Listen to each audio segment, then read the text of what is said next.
Continuação da leitura do livro Terceiro Excluído, de Fernando Haddad. Contribuição para uma Antropologia Dialética. E esse capítulo 2 é justamente esse o título, Por uma Antropologia Dialética. O que é necessário para nós é reconstituir uma ontologia, ou pelo menos uma antropologia dialética. Jean-Paul Sartre. O pluralismo supõe uma alteridade radical de outro que a lógica formal não pode refletir. Emmanuel Levinas. Marvin Harris chama a atenção para o fato de que Franz Boas jamais rejeitou a teoria da evolução darwinista, opinião que Tim Ingold viria a incorporar mais tarde. Boas, na verdade, rejeita o paralelismo evolutivo e os padrões universais de progresso. Quanto a isso, a sua posição está inteiramente de acordo com a posição de Darwin. Tal como apresentada em A Origem das Espécies, a rejeição boasiana ao reducionismo biológico não poderia ou deveria obscurecer as analogias que o pai da antropologia americana traçou entre a evolução biológica e a evolução cultural, como Ingold fez questão de sublinhar. Boas define cultura como a totalidade das reações e atividades mentais e físicas que caracterizam a conduta dos indivíduos que compõem um grupo social, coletiva individualmente, em relação ao seu ambiente natural, a outros grupos, a membros do mesmo grupo e de cada indivíduo para consigo mesmo. Também inclui os produtos dessa atividade, a sua função na vida dos grupos. A simples enumeração destes vários aspectos não constitui, no entanto, a cultura. Ela é algo mais que tudo isso, pois seus elementos não são independentes, eles têm uma estrutura. Note-se que a definição não exclui, de ponto, a existência de uma cultura animal não humana. Fenômenos de cultura material, como a utilização de artefatos, e mesmo hábitos sociais, como os casos dos animais gregários e insetos sociais, podem ser observados no mundo animal não humano. Entretanto, Boas prefere chamá-los modos de vida ou hábitos animais, reservando o termo cultura àquela espécie cujo comportamento não estereotipado não pode ser caracterizado como instinto, mas que é, ao contrário, dependente de uma tradição transmitida que pressupõe o uso da linguagem simbólica, ou seja, a espécie humana, e diga-se ainda mais uma vez que essa é a mesma posição adotada neste estudo. Há traços comuns a todas as culturas: o cozimento de alimentos, o uso de ferramentas, a crença no sobrenatural e na multiplicidade de mundos, a ideia de que uma alma humana e também uma estrutura gramatical dos idiomas diferentes. Boas concede ao gosto da psicologia evolutiva que, da mesma maneira como formas análogas em plantas e animais surgem de modo independente, estes traços comuns culturais também podem ter surgido independentemente, em função da identidade da estrutura mental do ser humano. Mas pode ocorrer também, segundo ele, que essas semelhanças se devam a relações históricas de dois tipos. Os traços comuns de toda a humanidade podem representar conquistas culturais pertencentes a um período anterior à dispersão dos seres humanos, o que sugere a possibilidade de uma antiguidade cultural comum, ou os traços comuns se devem ao processo de difusão da cultura cujos elementos por vezes viajam a altas velocidades. Especificamente, em relação aos idiomas, Boas, à luz das suas evidências históricas de que dispunha, não acreditava que o número de idiomas pudesse ser menor em tempos passados do que na atualidade. Antes, tudo sugere que esse número era até maior, não sendo possível afirmar que em tempos ainda mais remotos os idiomas estavam todos relacionados a uma única língua-mãe. O mais provável é que, em condições primitivas, os grupos estivessem muito mais isolados uns dos outros do que se encontram atualmente, cada um com uma língua e uma cultura própria. Boas atribuiu a influência da obra de Darwin ao rumo das pesquisas de Taylor, Morgan e Spencer, que teriam centrado suas análises na teoria da evolução biológica aplicada aos fenômenos culturais, relacionando-os ao desenvolvimento e ao avanço da civilização. Como vimos, The Descent of Man dá margem a essa interpretação.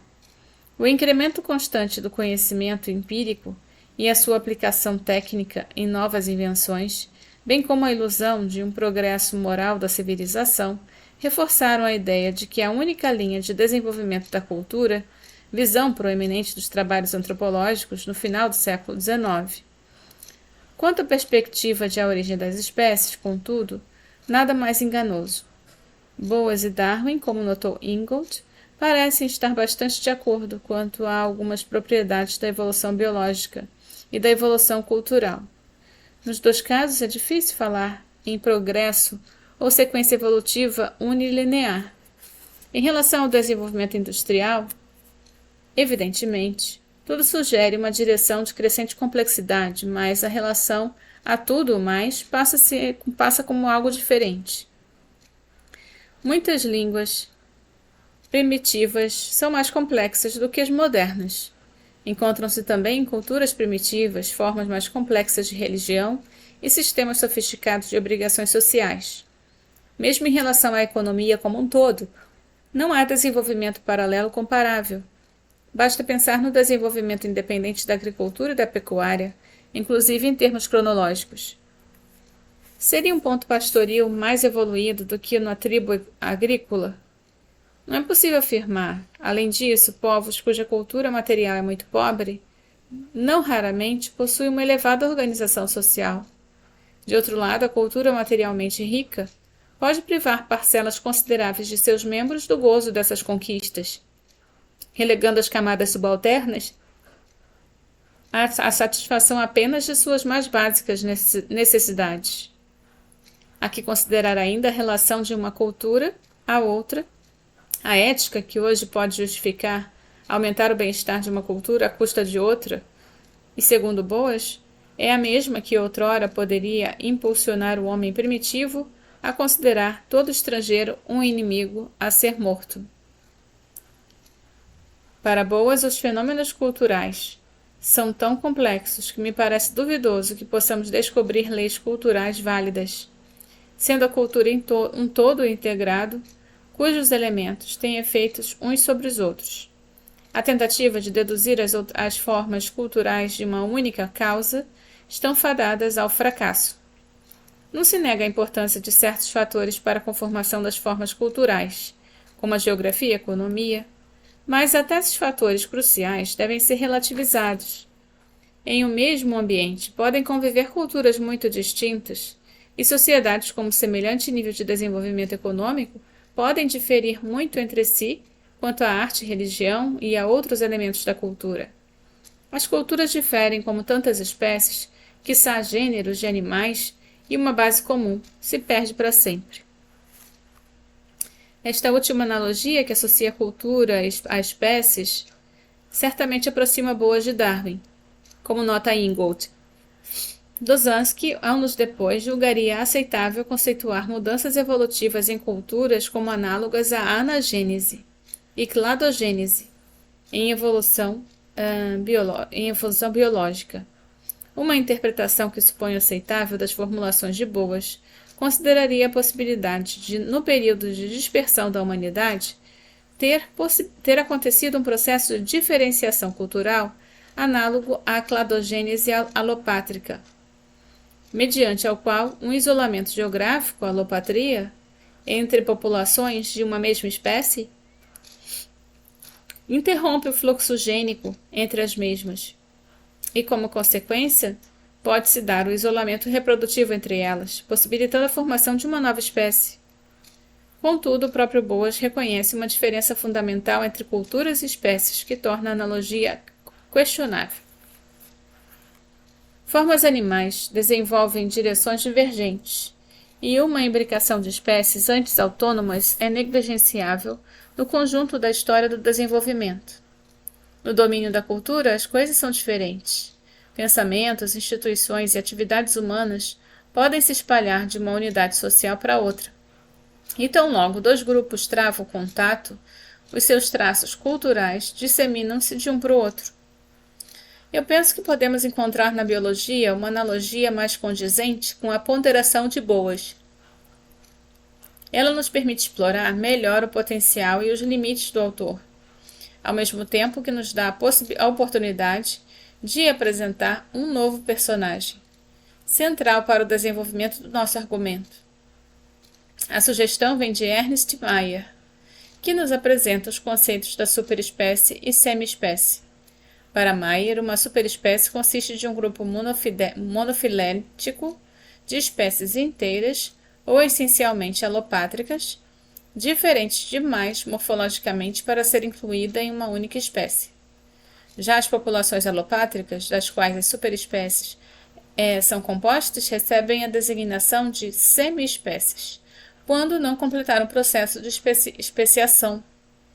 Embora as barreiras geográficas se façam notar, a troca genética ainda é possível entre as semi-espécies, mas não da forma tão generalizada como entre populações da mesma espécie.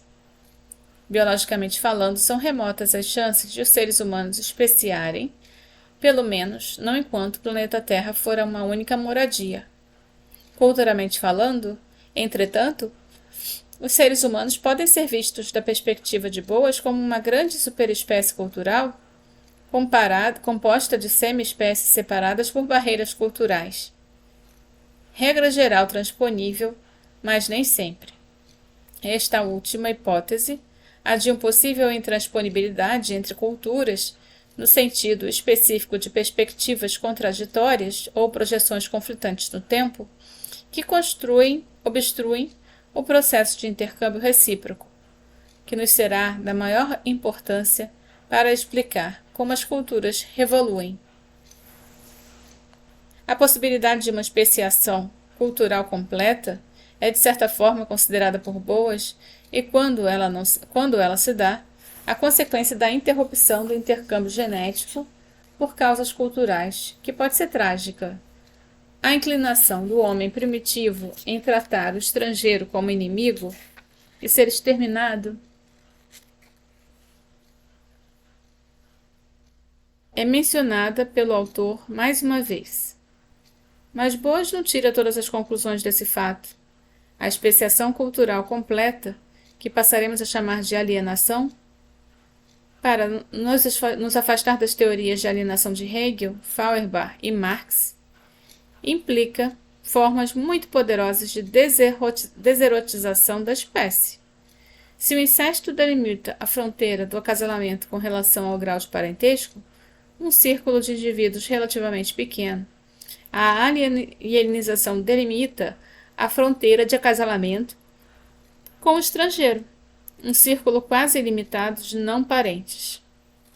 Note-se que a alienização não cria uma espécie biologicamente diferente, mas uma espécie culturalmente antagônica, em que o fluxo genético não é dificultado por barreiras naturais, mas pela coerção cultural.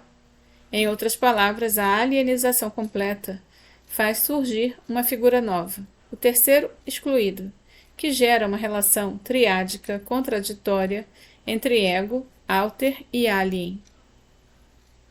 Na literatura consultada, eu só encontrei na psicanálise freudiana um termo correlato aplicável à antropologia, que é o infamiliar, familiar.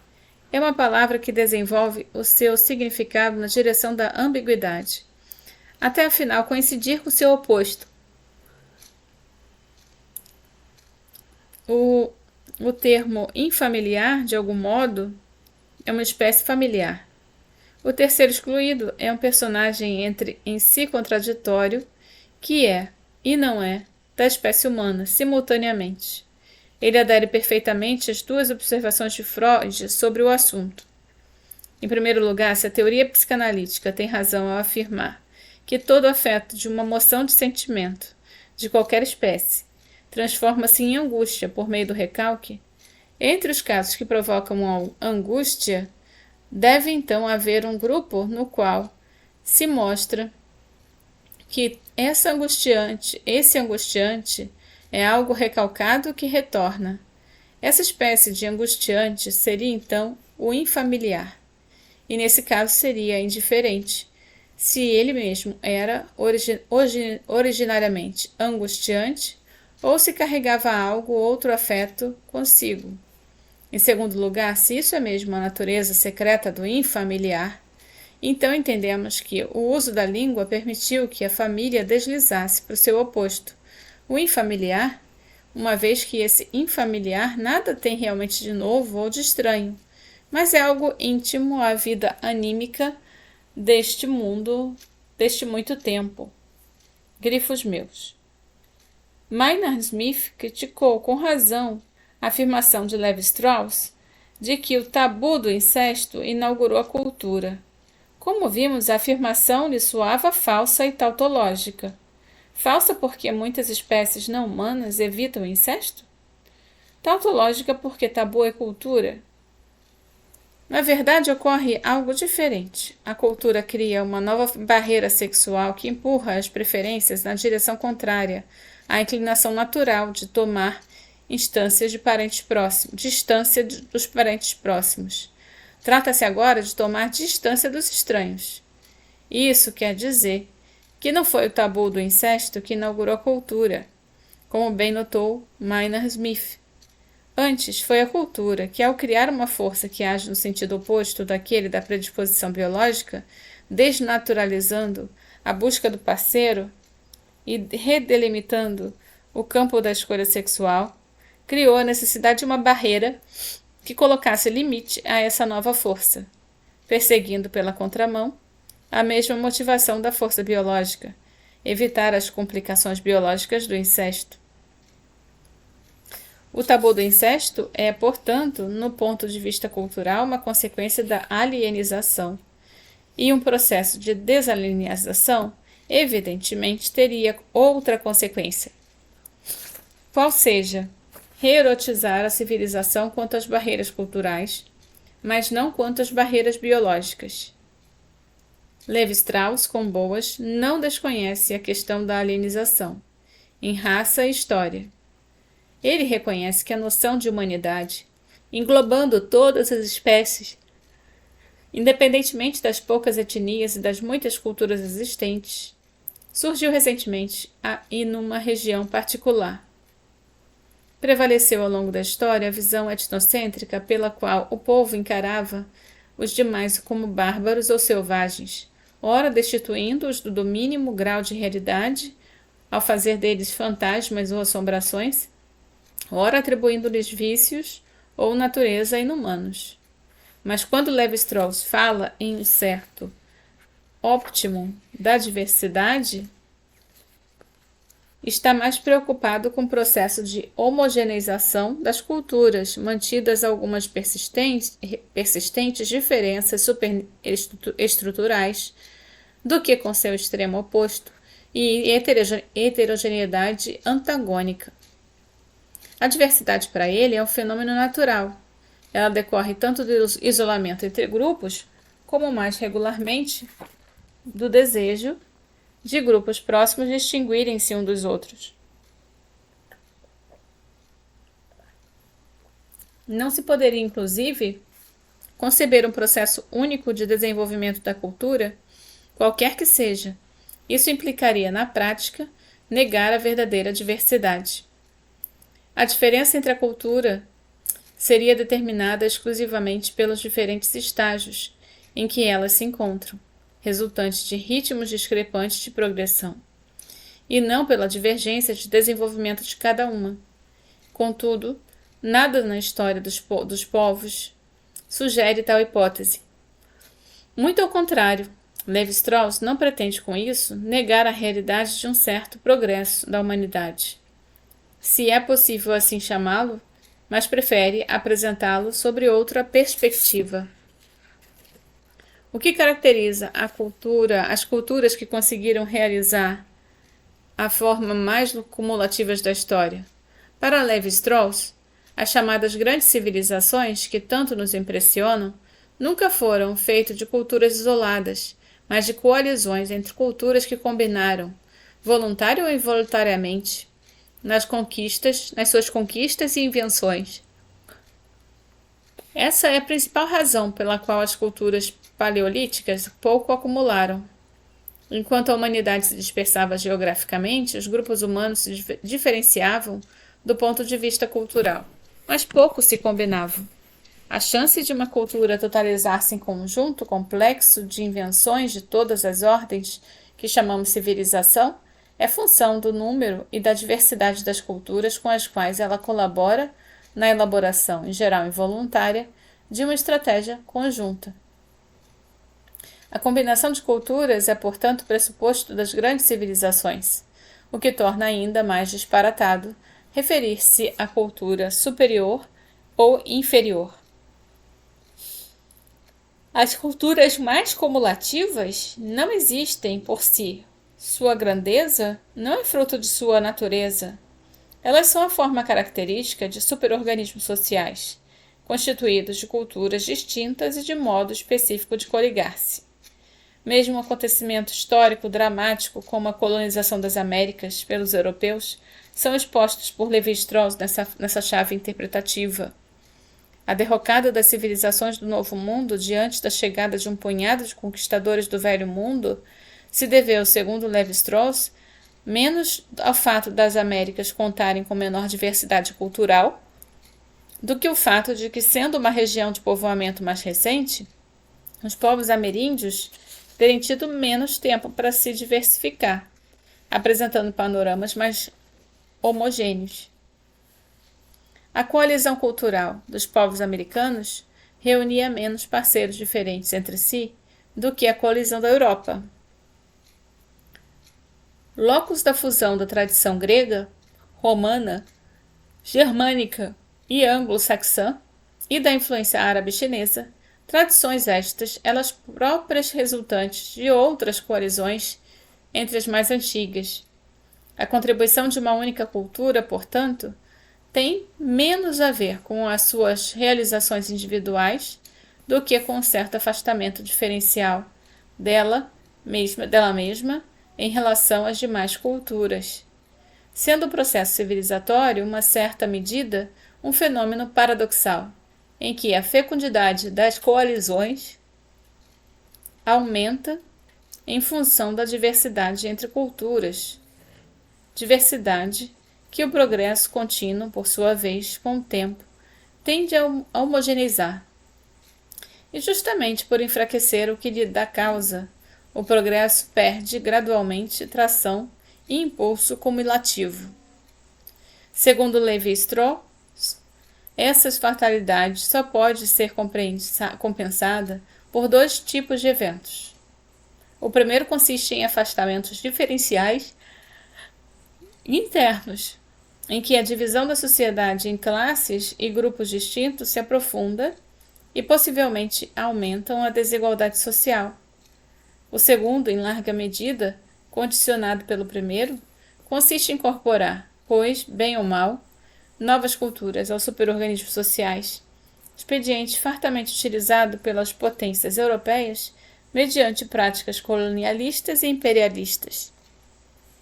Seja qual for o caminho, o processo civilizatório depende da reposição contínua, da diversificação. A civilização mundial só pode ser a coalizão planetária se culturas que se mantenham, cada qual com a sua originalidade, seja igualada num único modo de vida, a humanidade restaria ossificada. Termino aqui e sigo na próxima leitura.